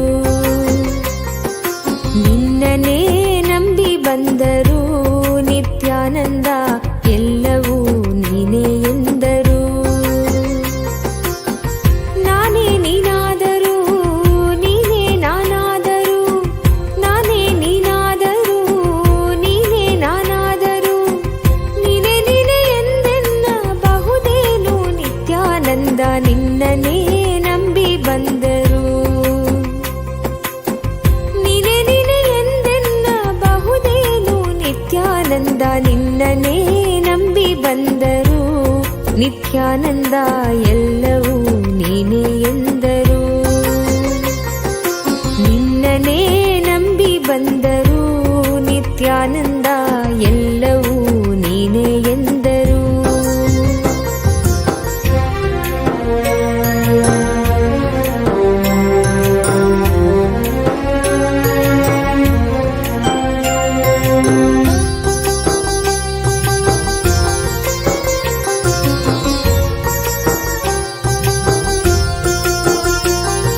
ಜ್ಞಾನವ ಪಡೆಯದಿದ್ದರು ಜ್ಞಾನಿಯ ನಂಬಿದ್ದರು ಜ್ಞಾನವ ಪಡೆಯದಿದ್ದರು ಜ್ಞಾನಿಯ ನಂಬಿದ್ದರು ಸತ್ಯವನರಿಯು ನಿತ್ಯಾನಂದ ಮಿಥ್ಯಕ್ಕೆ ಎನ್ನ ನೂಕಬಹುದೇನು ಸತ್ಯವನರಿಯ ಬಂದಿದ್ದರು ನಿತ್ಯಾನಂದ ಮಿಥ್ಯಕ್ಕೆ ಎನ್ನ ನೂಕಬಹುದೇನು ನಿತ್ಯಾನಂದ ನಿನ್ನನೇ ನಂಬಿ ಬಂದರು ನಿತ್ಯಾನಂದ ಎಲ್ಲವೂ ನೀನೇ ಎಂದರು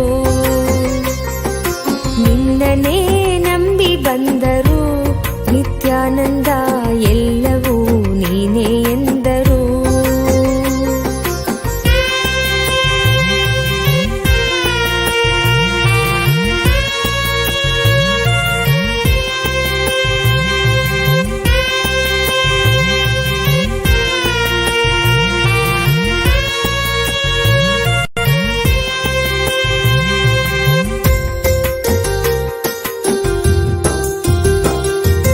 ಎಂದಿಗೂ ನಾ ಗೆಲ್ಲದಿದ್ದರೂ ನಿತ್ಯಾನಂದ ಎಲ್ಲ ಗೆದ್ದವನಾದ ನಿನ್ನ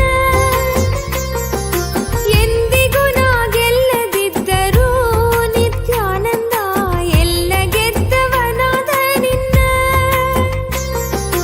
ದಾಸಿಯೇ ನಾನಾಗಿದ್ದರೂ ನಿತ್ಯಾನಂದ ದಾನವರಿಗೆನ್ನ ಒಪ್ಪಿಸಬಹುದೇನು ದಾಸಿಯೇ ನಾನಾಗಿದ್ದರೂ ನಿತ್ಯಾನಂದ ಎನ್ನ ಒಪ್ಪಿಸಬಹುದೇನು ನಿತ್ಯಾನಂದ ನಿನ್ನನೇ ನಂಬಿ ಬಂದರು ನಿತ್ಯಾನಂದ ಎಲ್ಲವೂ ನೀನೇ ಎಂದರು ನಿತ್ಯಾನಂದ ನಿನ್ನನೇ ನಂಬಿ ಬಂದರು ನಿತ್ಯಾನಂದ ಎಂದರು